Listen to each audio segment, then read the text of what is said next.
नमस्ते प्रिय छात्रों, सभी को स्वागत है। पिछली क्लास में हमने कर्तव्य और सत्यता डॉक्टर श्याम सुंदर दास जी द्वारा लिखित निबंध लेखन का अध्ययन कर रहे थे। तो वहाँ पर हमने कर्तव्य के बारे में विवरण देख रहे थे। तो वहाँ पर जो कर्तव्य होता है वह कर्तव्य हर एक इंसान के लिए अपने धर्म पालन करने के जैसा होता है, और वह जो कर्तव्य होता है वह कर्तव्य हर एक इंसान के लिए अपने घर से आरंभ होता है।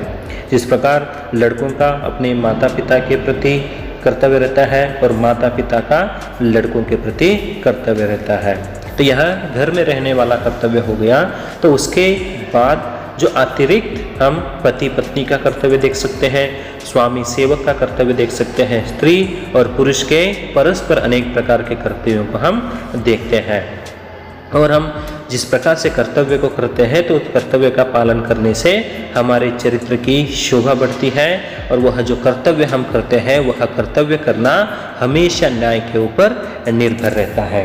वहाँ तक हमने अध्ययन किया था। अभी उसके बाद तो हम लोगों के मन में एक ऐसी शक्ति है जो हमें सभी बुरे कामों को करने से रोकती और अच्छे कामों की ओर हमारी प्रवृत्ति को झुकाती है। यह बहुधा देखा गया है कि जब कोई मनुष्य खोटा काम करता है तब बिना किसी के कहे आप ही लजाता और मन में दुखी होता है। लड़कों, तुमने बहुधा देखा होगा कि जब कभी कोई लड़का किसी मिठाई को चुराकर खा लेता है तब वह मन में डरा करता है और पीछे से आप ही पछताता है कि मैंने ऐसा काम क्यों किया, मुझे अपनी माता से कहकर खाना था।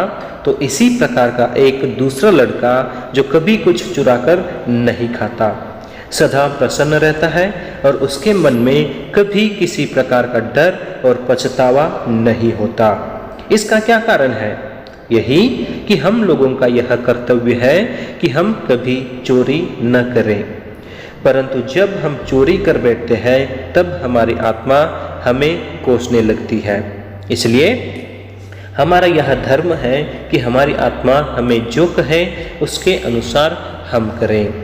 दृढ़ विश्वास रखो कि जब तुम्हारा मन किसी काम के करने से हिचकिचाए और दूर भागे तब कभी तुम उस काम को न करो।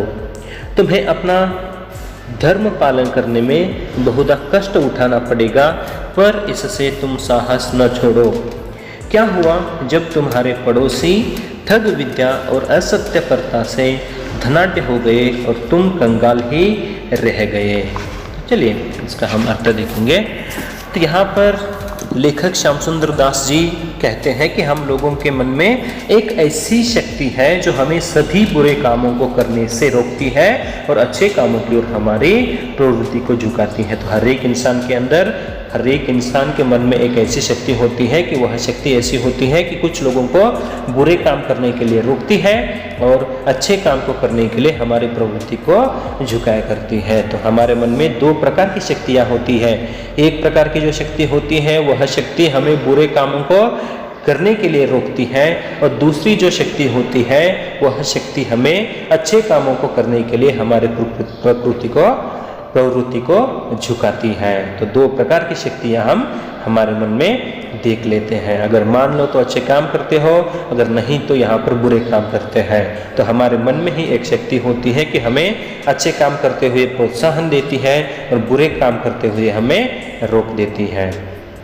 और यह बहुधा देखा गया है कि जब कोई मनुष्य खोटा काम करता है तब बिना किसी के कहे आप ही लजाता है और मन में ही दुखी होता है। तो यहाँ पर लेखक कहते हैं कि आप ज़्यादातर देखे हैं कि प्रिय छात्रों, आपने ज़्यादातर देखा होगा कि जो भी मनुष्य होता है वह मनुष्य खोटा काम यानी बुरा काम करते हुए वह लजाने लग जाता है, लज्जित होने लग जाता है और अपने आप ही वह दुखी होता रहता है।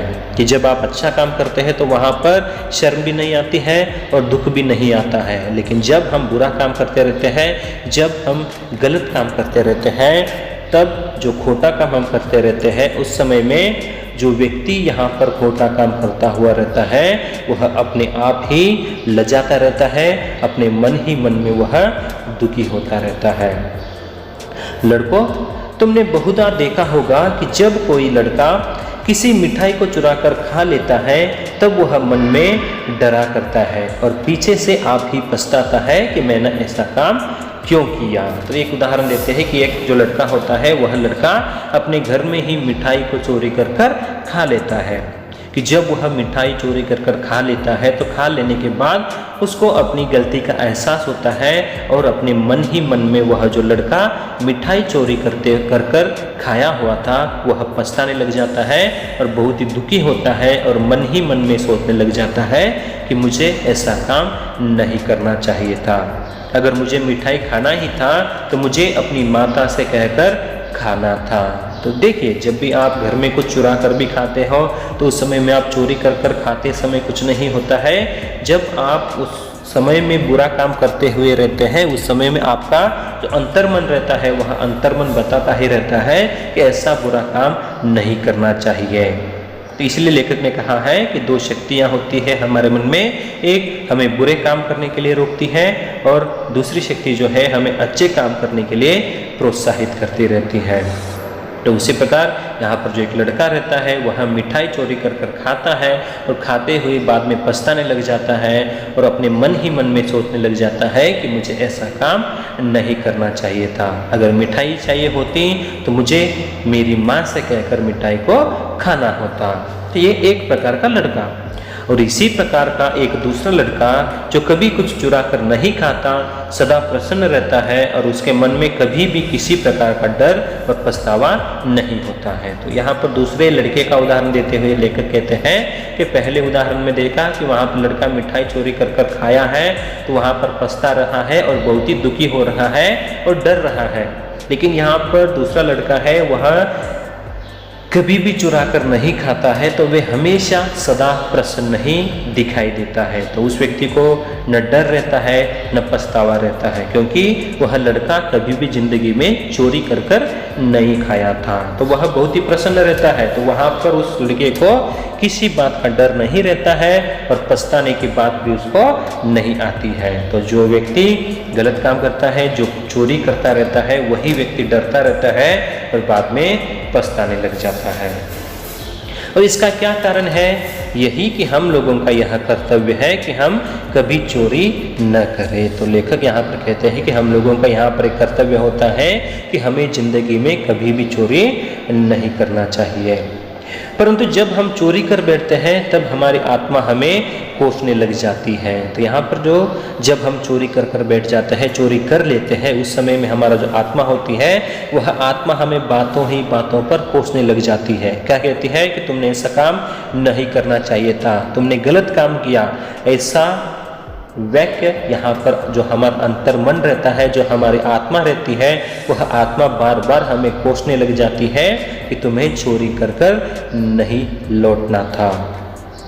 और इसलिए हमारा यह धर्म है कि हमारी आत्मा हमें जो कहे उसके अनुसार हम करें। तो ये अंडरलाइन कर लीजिए, आरसी के लिए संदर्भ स्पष्टीकरण के लिए आता है कि इसलिए हमारा यह धर्म है कि हमारी आत्मा हमें जो कहे उसके अनुसार हम करें। तो इस वाक्य को डॉक्टर श्याम सुंदर दास जी पाठकों से कहते हैं। तो यहाँ पर आपके जो टेक्स्ट बुक में जहाँ पर भी ये पीले रंग के जो शाही दिखाई देती है, मान लो कि वे सभी संदर्भ स्पष्टीकरण के वाक्य हैं। तो इस प्रकार यहाँ पर लेखक पाठकों से कहते हैं कि जब भी हमारा मन जो हमें कहता है, हमारी आत्मा जो हमें कहती है, उसके अनुसार ही हमें काम करना चाहिए। अगर जिस काम को करने के लिए हमारा मन हिचकिचाता है, हम पीछे हटते रहते हैं, तब यह मान लेना चाहिए कि वह काम बुरा है। और दृढ़ विश्वास रखो कि जब तुम्हारा मन किसी काम के करने से हिचकिचाए और दूर भागे तब कभी तुम उस काम को न करो। तो लेखक भी यही कहते हैं कि जब कोई एक काम करने के लिए अगर आप जाते हैं तो वहाँ पर उस काम करते हुए अगर आप हिचकिचा जाते हैं या दूर भागने लग जाते हैं तो तब मान लो कि वह काम गलत है। तो ऐसे काम से आपको दूर ही रहना चाहिए।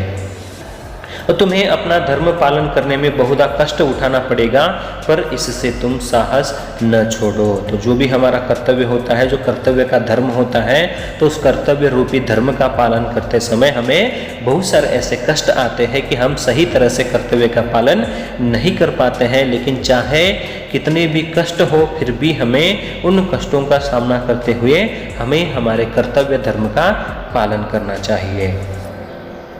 उसके बाद फिर आगे यहाँ पर लेकर कहते हैं कि क्या हुआ जब तुम्हारे पड़ोसी ठग विद्या और असत्यपरता से धनाढ्य हो गए और तुम कंगाल ही रह गए। क्या हुआ जो दूसरे लोगों ने झूठी चाटुकारी करके बड़ी बड़ी नौकरियां पाली और तुम्हें कुछ न मिला। और क्या हुआ जो दूसरे नीच कर्म करके सुख भोगते हैं और तुम सदा कष्ट में रहते हो। तुम अपने कर्तव्य धर्म को कभी न छोड़ो और देखो इससे बढ़कर संतोष और आदर का क्या हो सकता है कि तुम अपने धर्म का पालन कर सकते हो। तो यहाँ पर लेकर आगे कहते हैं कि हमें हमारे धर्म का पालन करते समय बहुत सारे ऐसे कष्ट आते हैं, तभी हमें कष्ट आए हैं करके हमें वह कार्य को नहीं छोड़ना चाहिए। हमें फिर साहस बटोरते हुए हमें कार्य को करना चाहिए।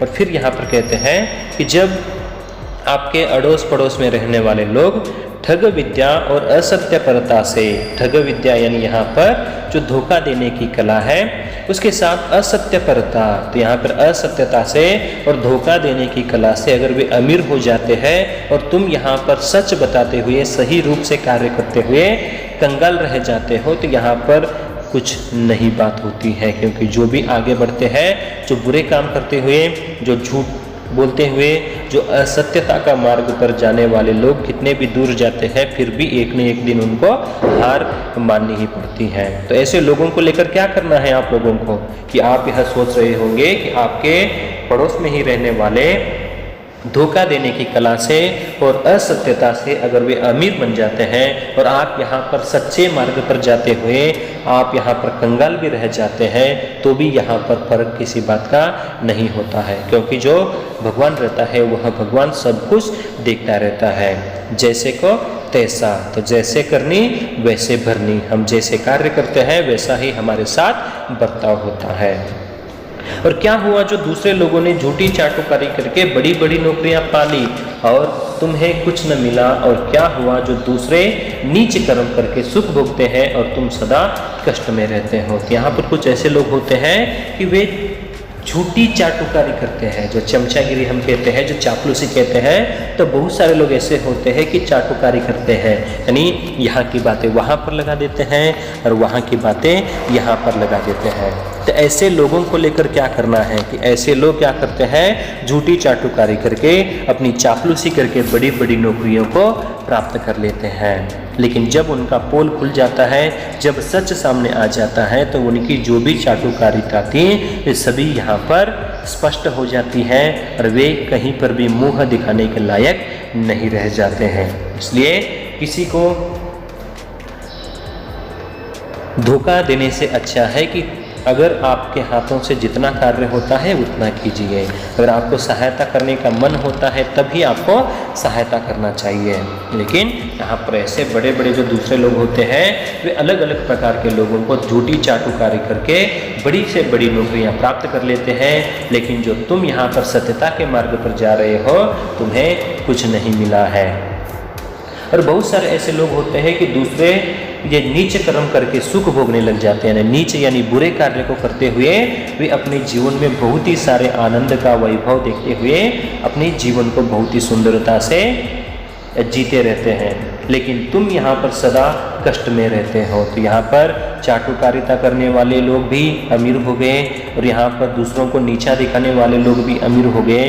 लेकिन तुम यहाँ पर सत्यता के मार्ग पर जाने वाले व्यक्ति उन सभी लोगों से यहाँ पर नीचे हो गए हो। और तुम अपने कर्तव्य धर्म को कभी न छोड़ो और देखो इससे बढ़कर संतोष और आदर क्या हो सकता है कि तुम अपना धर्म का पालन कर सकते हो। तो जैसे जिस प्रकार के लोग हैं उनको जैसा करना है वैसे कर देने दीजिए। उनका कुछ करने से या आपका न करने से यहाँ पर कुछ नहीं होने वाला है।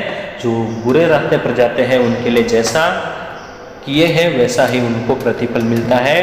और आप जिस मार्ग का चयन किए हो, जिस सच्चे मार्ग पर आप जा रहे हो, उसी सच्चे मार्ग पर अगर आप जाते हैं तो आप सच्चे धर्म का पालन करने में जीत हासिल कर लेते हैं। उसी कारण आप अपने धर्म का पालन कीजिए। चाहे जो भी लोग जैसे भी काम करें, उन लोगों के ऊपर ध्यान हमें नहीं देना चाहिए।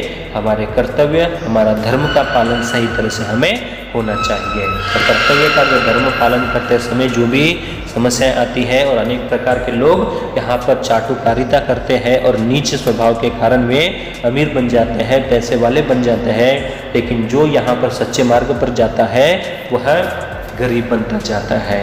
लेकिन याद रखिए प्रिय छात्रों की जीवन में एक दिन ऐसा आएगा कि जो बुरे काम करने वाले पीछे रह जाएंगे और अच्छे काम को करने वाले बहुत ही आगे बढ़ जाएंगे। उसके बाद यहाँ पर फिर आगे लेखक कहते हैं कि हम लोगों का जीवन सदा अनेक कार्यों में व्यग्र रहता है। हम लोगों को सदा काम करते ही बीतता है, इसलिए हम लोगों को इस बात का पूरा ध्यान रखना चाहिए कि हम लोग सदा अपने धर्म के अनुसार काम करें और कभी उसके पथकर से न हटें। चाहे उसके करने में हमारे प्राण भी चले जाएं तो कोई चिंता नहीं है। तो यहाँ पर लेखक कहते हैं कि हम जब भी काम करते हैं तो हमारा जीवन सदा अनेक कार्यों में परेशान रहता है।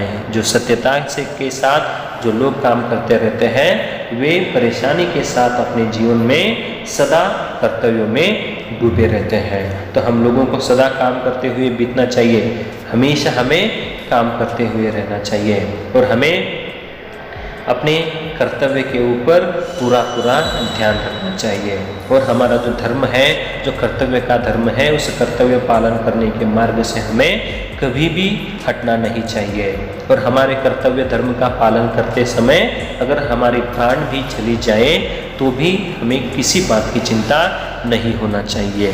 तो पिछले दिनों में, पिछले ज़मानों में, इतिहास में अगर हम देखते हैं तो वहाँ पर कर्तव्य का पालन करते करते बहुत सारे लोग शहीद हो गए हैं। तो हम भी यहाँ पर अपनी कर्तव्य धर्म का पालन करते करते अगर शहीद हो जाते हैं या हमारी प्राण भी चली जाती है तो भी हमें चिंता नहीं करना चाहिए, क्योंकि हमारा कर्तव्य सत्यता के साथ हुआ रहता है। तो जो भी कर्तव्य हम करते रहते हैं उस कर्तव्य को सत्यता से, सच्चे मार्ग से हमें और ईमानदारी से उस कार्य को करना चाहिए।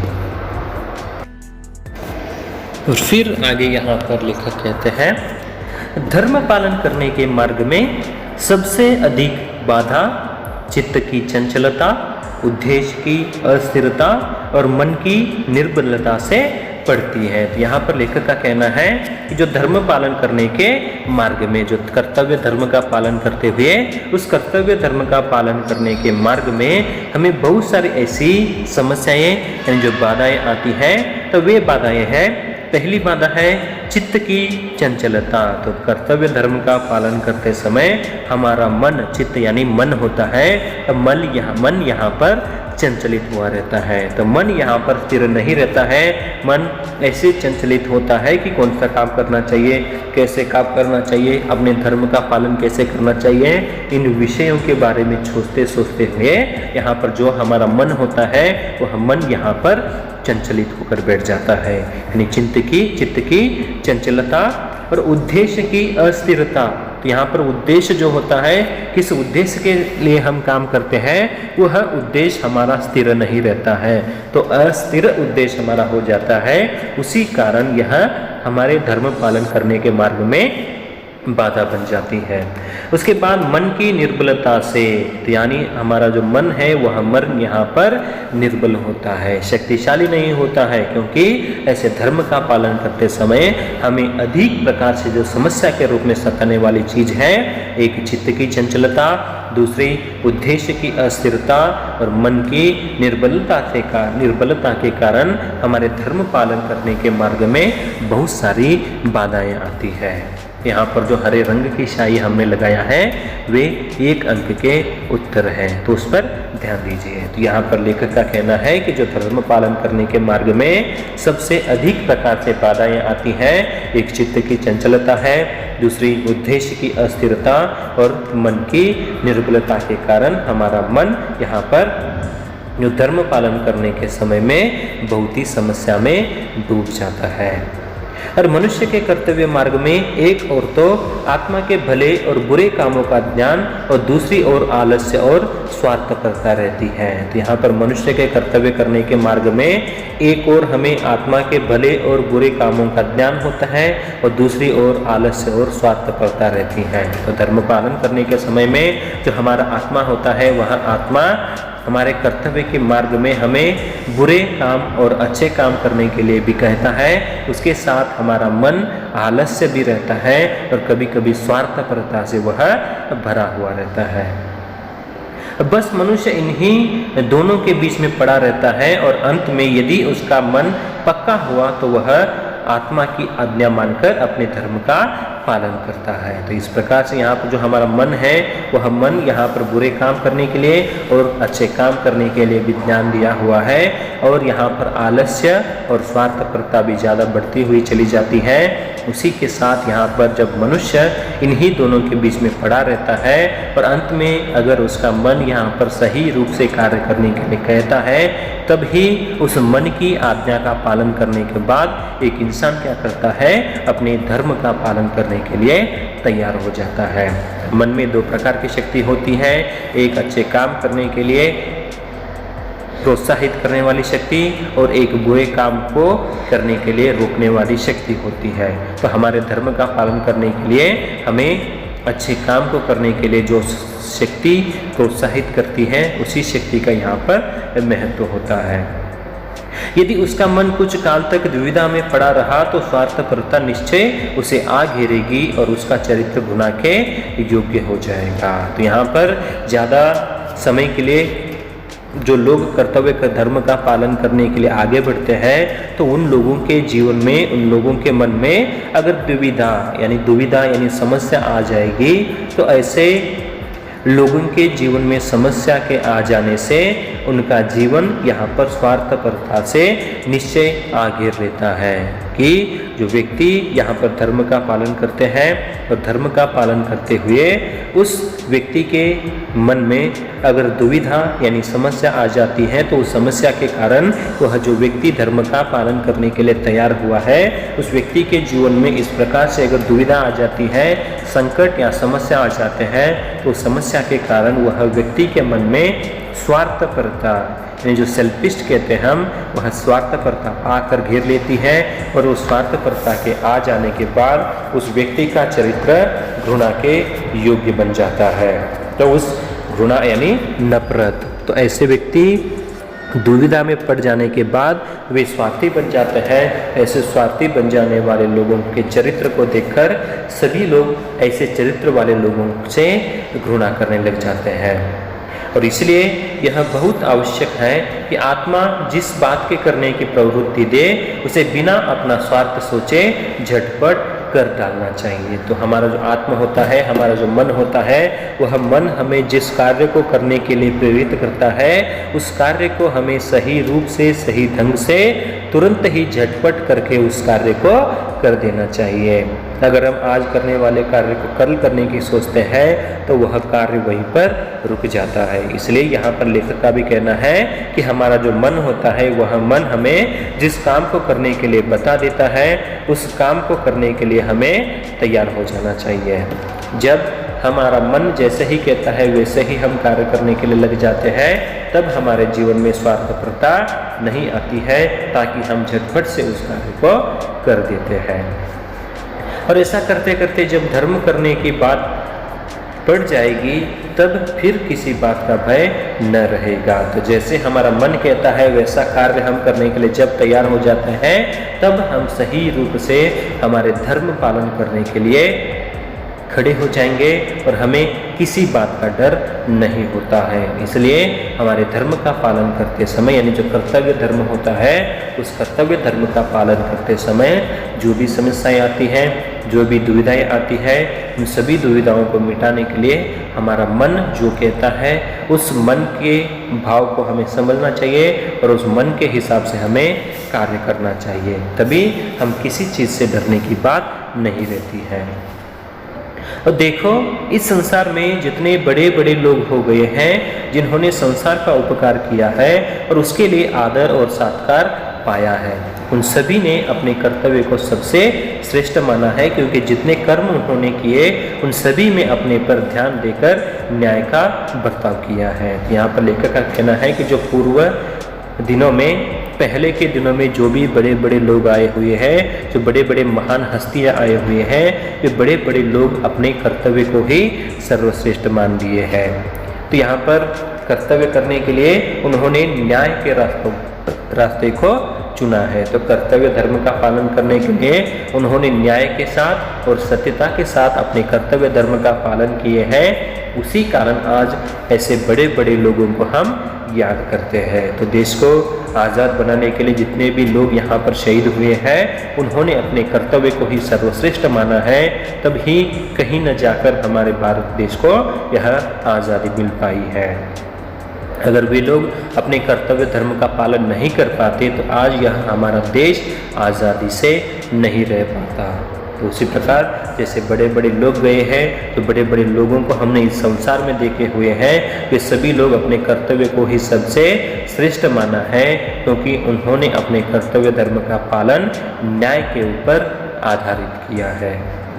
और जिन जातियों में यह गुण पाया जाता है, वे ही संसार में उन्नति करते हैं और संसार में उनका नाम आदर के साथ लिया जाता है। कि जो व्यक्ति जिस प्रकार से अपने कर्तव्य धर्म का पालन सही तरह से और सत्यता के साथ करते हैं, और जो व्यक्ति अपने कर्तव्य को ही सर्वश्रेष्ठ मानते हैं, ऐसे लोगों के कारण ही हमारा संसार उन्नति की ओर जाता है और ऐसे लोगों का नाम हमारे इस पूरे इतिहास में समा जाता है। तो जो भी व्यक्ति यहाँ पर कर्तव्य धर्म का पालन करने के लिए तैयार हो जाता है और अपने कर्तव्य जो धर्म होता है उस धर्म को ही सर्वश्रेष्ठ मान लेते हैं, ऐसे लोग ही हमारे संसार को, हमारे इस जग को उन्नति की ओर लेकर जाते हैं और ऐसे लोगों को ही हमारे इस संसार में, हमारे इस समाज में आदर मिलने लग जाता है।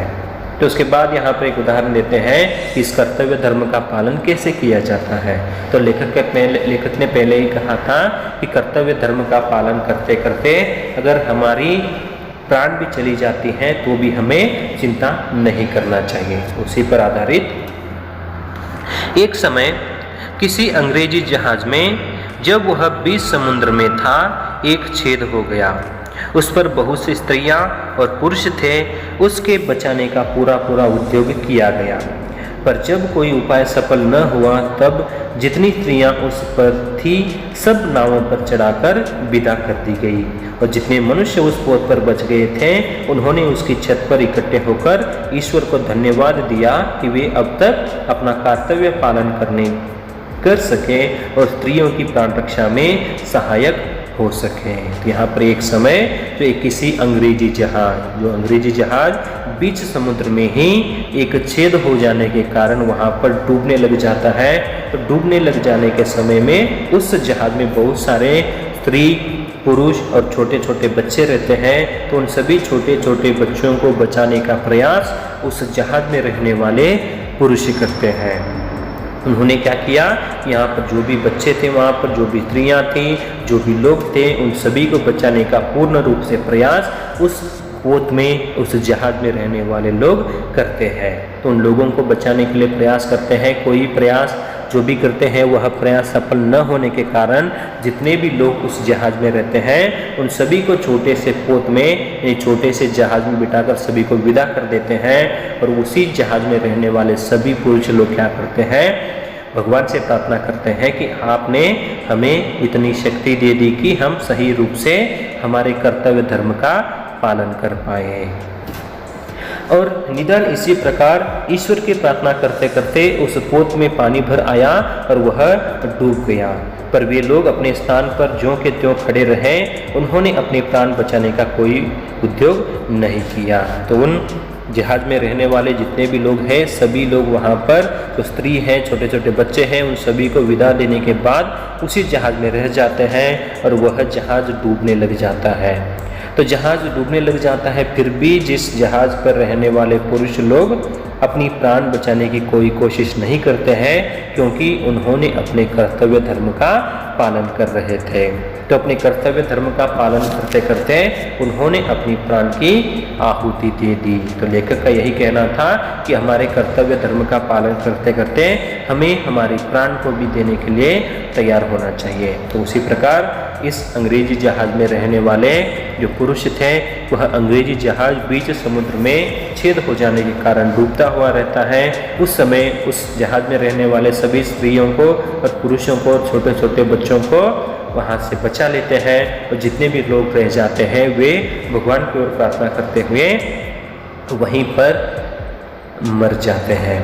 तो इसका कारण यह था कि यदि वे अपने प्राण बचाने का उद्योग करते तो स्त्रियां और बच्चे न बच सकते। तो जहाँ पर जितने लोग थे उन्होंने यही किया कि अगर वे अपने प्राण को बचाने की कोशिश कर पाते तो उस जहाज में रहने वाले स्त्रियों को और छोटे छोटे बच्चों को नहीं बचा पाते थे। उसी कारण वे लोग अपनी प्राण की आहुति देकर स्त्रियों को और छोटे छोटे बच्चों को वहाँ पर उनकी रक्षा की है।